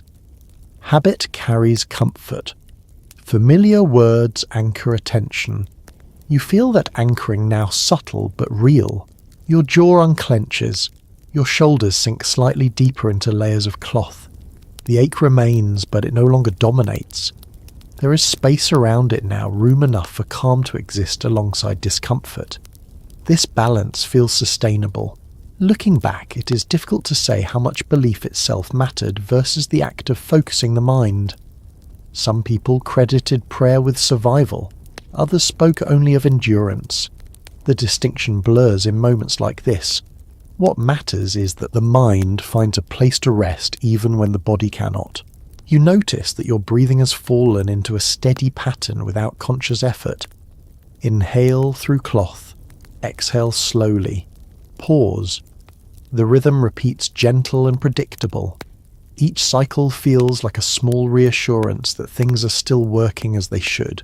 A quiet murmur passes through the wagon, perhaps someone else repeating something familiar to them. It is not loud enough to form words. It fades quickly, leaving behind a sense of shared calm. No one needs to know what the other is thinking. The act itself is enough. The storm outside has settled into a deeper hush. Snow absorbs sound, wind loses its edge. The wagon feels held rather than battered. You register this change without excitement. It simply becomes part of the background, another condition you accept. Your thoughts slow further. Images lose detail. Sensations blur at the edges. You're no longer counting time. You're inhabiting it. This feels like the closest thing to rest the night has offered. There is a subtle shift in your chest, a warmth that lingers a little longer than before. You focus on it briefly, then let it go. Attention, like energy, must be spent carefully. You choose to spend it on calm. Wrapped in layers, surrounded by quiet presence, you settle into this mental stillness. Faith, habit, routine, memory. They blend together now, forming a soft structure that holds you upright through the remaining hours. The night continues, but it feels less heavy, carried now by repetition and patience rather than effort alone. Time loosens its grip on you somewhere in the middle of the night, not because the hours have passed quickly, but because you have stopped measuring them. You no longer wonder how long you have been awake or how much longer remains. Awareness thins, stretching out, like a quiet watch that never quite ends. You're not asleep, but you're not fully present either. This is the state people slipped into during long winter nights on the trail. Anyone who'd endured a season like this understood that true rest often came in vigilance rather than dreams. Someone was always half listening, half ready. Even when eyes were closed, attention hovered close to the surface, ready to rise at the smallest change. You notice it in yourself now. A sound shifts outside and your eyes open instantly. Not in fear, just readiness. The wind presses differently against the canvas, then eases. Snow slides somewhere near the wheels. You register it, then let your eyelids fall again. This rhythm repeats so often it begins to feel natural. Wake, listen, rest. Your body feels heavy, anchored by layers and fatigue. Yet your senses remain sharp. You notice when breathing nearby changes pace, when a shared warmth cools slightly, when the wagon settles deeper into snow. None of this pulls you fully awake. It simply passes through awareness like ripples on water. People often describe these hours as the hardest to recall later. Not because nothing happened, but because nothing stood out. Memory prefers contrast, danger, or relief. These hours offer neither. They are made of quiet endurance stitched together by half-conscious moments. You shift your weight, carefully responding to a dull ache along your side. The movement is slow, almost ritualistic. You know exactly how much you can move without losing warmth.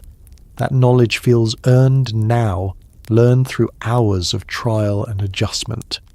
You settle again, listening for reactions around you. None come. The balance holds. Outside, the storm continues, but it no longer feels like an opponent. It feels like a condition. Something that exists alongside you rather than against you. Snow presses. Wind moves. Cold remains. These are facts now, not threats. Accepting them has changed how they feel. Your breathing stays steady, rising and falling with practiced ease. You no longer count breaths. The body has taken over that task entirely. Each inhale warms slightly before reaching your lungs. Each exhale carries moisture into the air that immediately claims it. The cycle repeats without complaint. A faint movement nearby draws your attention. Someone adjusts their position, careful and practiced. You sense the shared warmth shift, then settle again. No words are exchanged. There is no need. Everyone here understands the rules by now. Move only when necessary. Move slowly. Return to stillness. Looking back on accounts of nights like this, it becomes clear that many people remembered them less for what happened and more for how they felt afterward. The stiffness, the deep fatigue, the strange calm that followed survival. What mattered in the moment rarely translated into dramatic stories. It translated into sore joints and quiet gratitude. You drift again into that thin space where thoughts lose structure. Images appear without meaning. A pale sky, a line of fence posts, a fire glowing low. They pass without pulling you deeper. Your mind is resting in fragments just as your body is. Another pause in the storm catches your attention. The wind eases for several breaths. Silence grows heavier than noise. You listen carefully, alert to what might follow. When the wind returns softer this time, you relax. The pattern continues. Tension, release, awareness, rest. There was never a single explanation that fit every survival story from the trail. Some credited luck, others pointed to preparation. Many spoke only of stubbornness.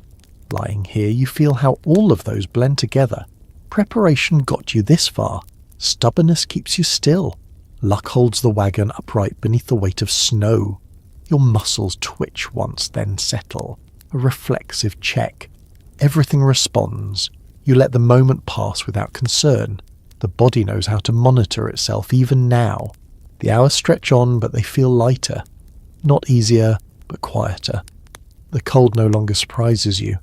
The noise no longer startles. You've adapted to the night's rules, and that adaptation brings a kind of peace. You notice that your jaw is unclenched. Your brow is smooth. These small details matter. They tell you that effort has eased, that endurance has shifted into maintenance. You're no longer fighting the night. You are coexisting with it. Breath after breath, moment after moment, the watch continues. Not dramatic, not heroic, simply present.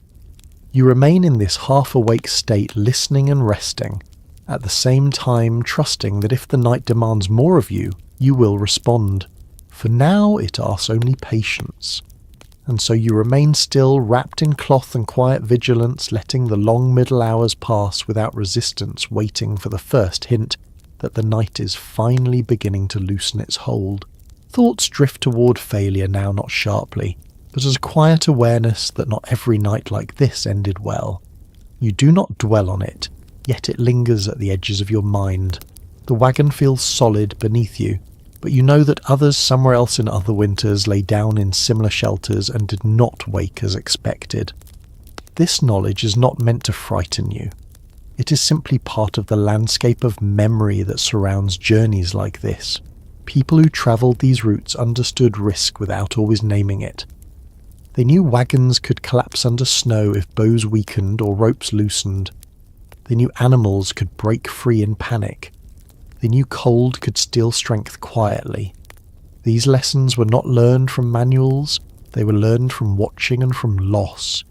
You feel that inherited awareness now steady rather than dramatic. You listen again to the wagon itself, the way it settles, the way it holds. The creaks you hear are familiar now, almost comforting. None sound sharp or sudden. None suggest strain beyond what the structure has already endured. You allow yourself to trust that assessment, knowing trust is sometimes the only option left. There were nights when people misjudged storms, believing they would pass quickly. Some pressed on when they should have stopped. Others stopped when moving might have kept them warmer. Looking back, it is impossible to draw clean rules from these choices. Outcomes depended on weather terrain timing and luck. You lie still aware that this pause, this decision to endure rather than move, was made earlier and cannot be changed now. Your body feels stiff but not failing. That distinction matters. You check sensation again, slower this time. Fingers respond. Toes complain, but they respond. Your breathing remains steady. These signals tell you that the night, difficult as it is, has not crossed a critical line. A faint sound outside reaches you. Not wind, something heavier. Snow shifting under its own weight.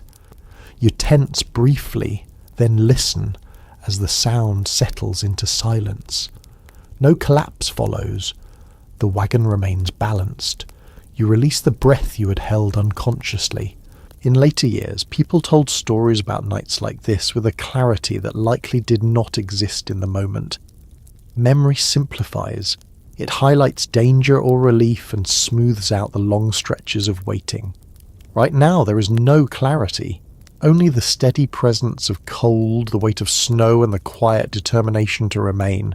You notice how your thoughts no longer jump easily. Fatigue has softened their edges. Even the idea of danger feels distant, abstract. This is not denial. It is conservation. The mind, like the body, has limits on what it can hold at once. Someone near you shifts again, then stills. The shared warmth adjusts. The wagon creaks softly. Everything settles back into place. These small movements reassure you more than they disturb you. They confirm that life inside the wagon continues. You consider how fragile this shelter truly is.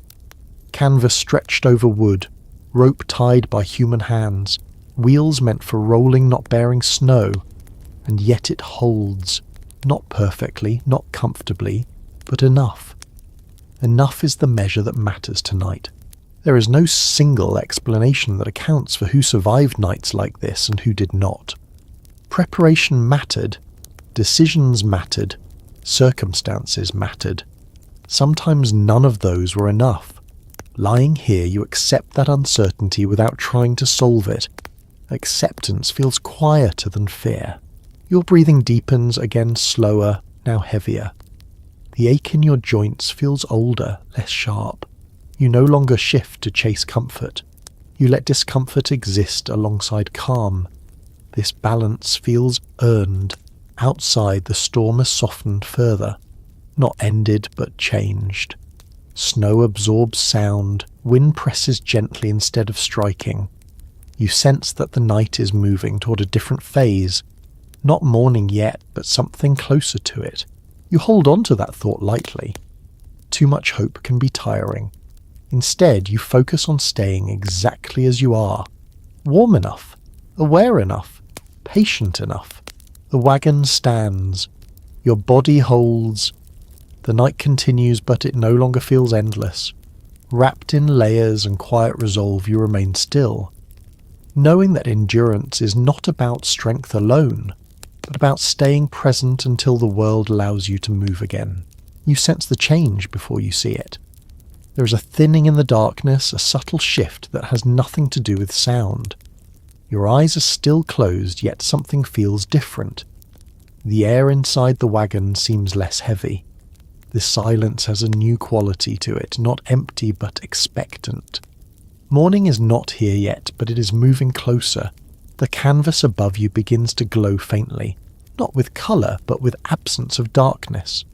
Snow reflects what little light exists, sending it back through the fabric in a muted wash. You open your eyes slowly, careful not to move more than necessary. Shapes are still vague, edges blur, but you can tell where the roof curves now. You can tell where the sidewalls rise. People who slept through winter storms on the trail often describe this moment as the first real relief. Not warmth, not safety, just light. Light meant the world had not ended in the night. It meant there would be something to respond to. You feel that reassurance settle into you now, quiet and steady. Your body resists movement at first. Stiffness has taken hold. Muscles feel dense, reluctant. You test a hand, lifting it a few inches before letting it fall back into layers. Sensation returns slowly, accompanied by a dull ache. This is expected. Cold nights leave their mark in this way. You accept it without frustration. The wagon creaks softly as snow shifts outside. You imagine drift slumping slightly as temperatures change. Nothing collapses, nothing tears. The structure holds as it has all night. That realization brings a deeper breath, fuller than any you've taken in hours. You become aware of others stirring around you, not all at once. A sigh here, a slow stretch there. Someone clears their throat. The shared warmth begins to break apart as people test movement. This redistribution of heat brings a brief wave of cold sharper, now that stillness has ended. You brace against it, knowing it will pass. Outside, the storm has quieted into something gentler. Wind still moves, but it lacks urgency. Snow rests where it fell. The violence of the night has given way to a heavy calm.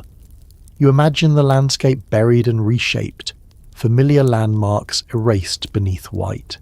There is a faint sound of an animal shifting nearby, a hoof scraping, a low breath. Relief follows immediately. The animals endured too. That fact carries weight. If they are standing, the night truly is ending. You notice moisture frozen stiff along the canvas seams. The fabric looks heavier, sagging slightly under the burden of ice and snow. You think about the work that will be required soon, clearing drifts, checking harnesses, restoring movement to limbs that feel barely cooperative. These tasks wait patiently. For now you remain still a moment longer. Many accounts from winter travel mention how difficult it was to leave the warmth of shared stillness even when daylight arrived. Moving meant exposure again. Cold air rushing into damp clothing. Pain blooming in joints. You feel that reluctance now. You savour the last seconds of rest before action becomes necessary.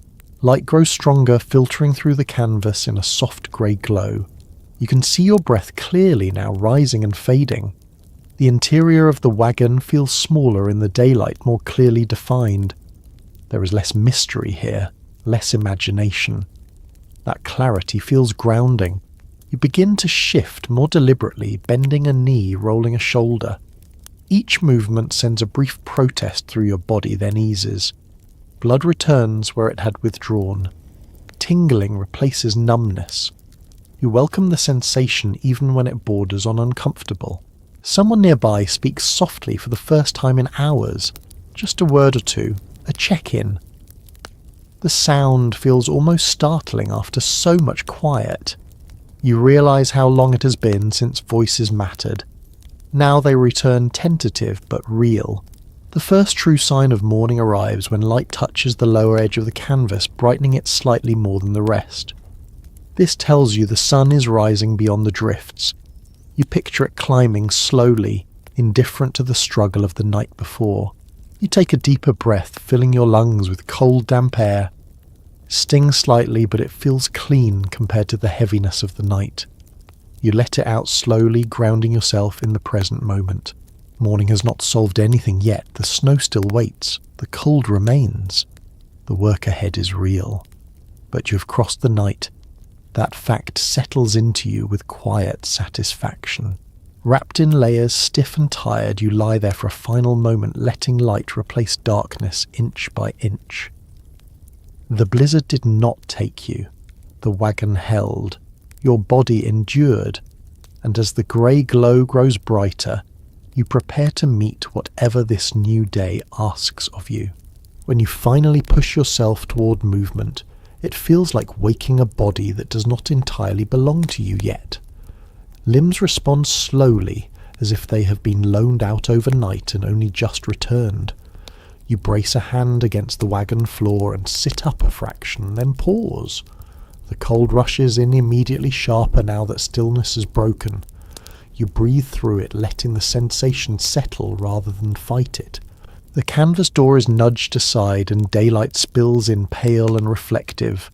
Snow has climbed high along the wagon side, smoothing edges and swallowing tracks. The world outside looks unfamiliar, reshaped into gentle slopes and rounded forms. What was once a road is now only a suggestion buried beneath white. You take a moment to look without standing, letting your eyes adjust before your body has to. Someone steps down from the wagon ahead of you. Their boots disappear almost to the ankle. The sound is a soft crunch followed by a slow, careful shift of weight. Snow resists movement at first, then gives way reluctantly. You imagine how heavy it must be, how much energy each step will cost. The thought makes you move deliberately, conserving strength even now. When you finally lower yourself down, the cold feels different. It is no longer creeping. It is direct and immediate. Air bites at your face and hands.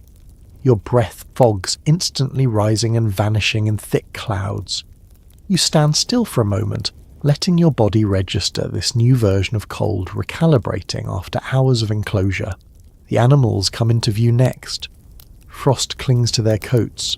Snow has gathered along their backs and flanks, outlining muscle beneath ice. They look tired but upright. Heads lift slowly, ears flick. The simple fact that they are standing carries relief. You feel it settle in your chest, heavier than words. Around you, others begin to move, each at their own pace. Some stretch carefully. Some go straight to work, hands reaching for shovels or boards. No one rushes. Cold punishes haste. You sense an unspoken understanding that the morning must be met gently, even though there is much to do. Snow slides from the canvas in heavy sheets as someone shakes it loose. The sound is abrupt, startling after the muffled quiet of the night. You flinch, then relax. The wagon lightens slightly, bows rising a fraction as weight is removed. That small shift feels like a release of breath the structure itself has been holding. You test your footing, shifting weight from one leg to the other. Blood returns in waves, tingling sharply before easing. It is uncomfortable, almost painful, but it signals that circulation is finding its way back. You flex your fingers again, watching colour slowly return. The stiffness will linger, but it will loosen with time. The work begins without ceremony. Snow is cleared from around wheels, ropes are checked, harnesses are examined for ice and wear, movements are methodical practiced. There is no need for instruction. Each person knows their part, guided by habit rather than discussion. You join in where you can, lifting lighter loads, at first letting strength return gradually. As the wagon emerges from its white cocoon, the scale of the storm becomes clearer. Drifts stretch in uneven waves. Familiar shapes are softened, almost erased. It is difficult to tell where ground ends and sky begins when everything reflects the same pale light. You orient yourself slowly using nearby wagons, trees or hills as reference points. Cold clings stubbornly to damp fabric. Sleeves are stiff, gloves resist bending. You shake your hands gently, loosening ice crystals that formed overnight. Each small motion sends a faint spray of frost into the air. It catches the light briefly, then disappears. There is a strange, quiet satisfaction in this work. Clearing snow, restoring order. It feels like reclaiming something that was taken temporarily. The storm had its night. Now it is your turn again. This shift feels important even if it happens without words. Someone laughs softly at a minor mishap of boots slipping, quickly recovered. The sound feels surprising, almost out of place, but welcome. It breaks the spell of the night completely. You realize how long it has been since anything felt light. The sun climbs higher, though it offers little warmth yet. Its presence is enough. Shadows sharpen, details emerge. The world regains definition. You feel your shoulders relax slightly, tension easing as visibility improves. The unknown has retreated. You pause to drink at last, careful and measured. The water is cold enough to sting your teeth, but it refreshes you deeply. Your throat relaxes. Your body seems to accept this small kindness with gratitude. As the wagon is prepared to move again, you take one last look at the place where you spent the night. It looks ordinary now, just another stretch of land, quiet and white. Nothing about it suggests what it demanded from you hours earlier. That contrast feels strange, almost unsettling. You climb back into the wagon with more confidence this time, muscles responding more readily. The space feels different in daylight. Smaller, more familiar, less threatening. You settle among the supplies, aware of how close you came to knowing it too well. The animals are hitched slowly, patiently. Steam rises from their bodies as they shift. The sound of harness leather moving feels comforting, familiar. It signals readiness, continuation. When the wagon finally lurches forward, the movement feels both jarring and relieving. Wheels protest briefly, then begin to roll. Snow crunches beneath them. The journey resumes, altered but intact. You sit quietly as the landscape begins to slide past again, mind still heavy with the memory of the night. It will linger, you know, in stiffness, in caution, in a deeper respect for weather that does not announce itself. For now you focus on the rhythm of movement returning. The wagon creaks. The road, however faint, reappears. You're moving again. And that feels like the clearest proof that the night is finally behind you. Long after the wagon has found its rhythm again, the night stays with you. It does not linger as fear, but as a quiet imprint, something your body remembers even when your thoughts move on. Each jolt of the wheels sends a reminder through stiff joints. Each breath of cold air carries an echo of canvas snapping in the dark. You sit still, letting movement do its work, letting warmth return gradually rather than forcing it. The landscape slides past in pale silence. Snow reflects light upward, softening shadows, muting distance. The world looks gentler than it felt hours ago. You notice how easily danger hides once daylight arrives. The same drifts that pressed against the wagon now seem almost peaceful. It takes effort to remember how heavy they were in the night. As the morning unfolds, conversation returns in fragments. Short observations, practical comments. Nothing about fear or hardship.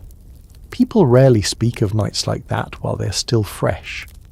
There is an instinct to keep moving to place distance between experience and memory before it hardens. You feel that instinct too. You focus on small tasks, adjusting a blanket, checking supplies, watching the animals pull steadily forward. These simple actions help settle your thoughts.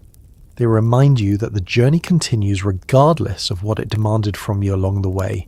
Over time, the stiffness eases, blood flows more freely, sensation returns fully to fingers and toes, pain dulls into background soreness. You know it will resurface later, perhaps in the evening, perhaps days from now. Nights like that leave marks that do not fade quickly. Still you are grateful for movement, for sunlight, for the sound of progress. You imagine yourself years from now recalling this night in pieces, not the entire stretch of hours, but moments. The sound of wind against canvas, the way breath fogged in the dark, the faint glow of morning through snow. Memory will simplify it. It always does. It will turn endurance into a single story easier to carry than the truth. Others around you will remember it differently. Some will recall the cold most clearly, others the silence, others the work in the morning. No two memories will match exactly. That feels right. Experience fragments as it passes through people. The wagon creaks again, a familiar sound now no longer ominous. It reminds you that this shelter, imperfect as it is, carried you through something that could have ended differently. Respect for it settles quietly into you, for its flaws and its strength. As the sun climbs higher, the day grows brighter but not warmer. Winter holds its ground. You do not expect comfort from it anymore. Expectation has shifted. You know now what cold asks of you. Patience, stillness, attention. These lessons stay close. You find your thoughts drifting less often toward fear and more toward gratitude. Not dramatic gratitude, just a steady appreciation for small things that held. Rope that did not snap, canvas that did not tear, bodies that continued to breathe through the long dark. The road ahead remains uncertain. More storms will come. More nights will test endurance in different ways. This one has joined the collection now, another quiet proof that you can remain present through discomfort without being consumed by it. Eventually the memory of the blizzard softens into something almost distant.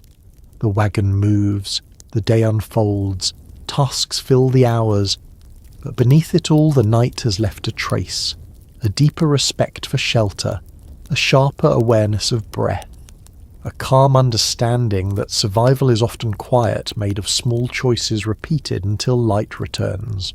As the wheels turn and the landscape opens ahead, you rest back against the supplies, letting the motion soothe what the night tightened.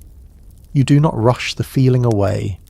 You let it settle where it belongs, part of the journey now carried forward with you, as proof that you stayed, listened, and endured. Now the day carries you forward, and the memory of the night begins to loosen its grip. The cold fades into a background awareness. Muscles relax, breath deepens. You no longer need to stay alert in the same way. The storm has passed, and with it the need for constant vigilance. As you settle into this calmer stretch, allow your own body to do the same. Let shoulders drop. Let your jaw unclench. Notice how steady breathing feels when it's no longer measured against survival. Nights like that remind you how much the body knows on its own, how quietly it works to protect you when you allow it to. If you're listening to this as you drift towards sleep, take a moment now to rest in that same safety. The wind has eased. The shelter holds. Nothing is asking more of you tonight. You can let go. Sweet dreams.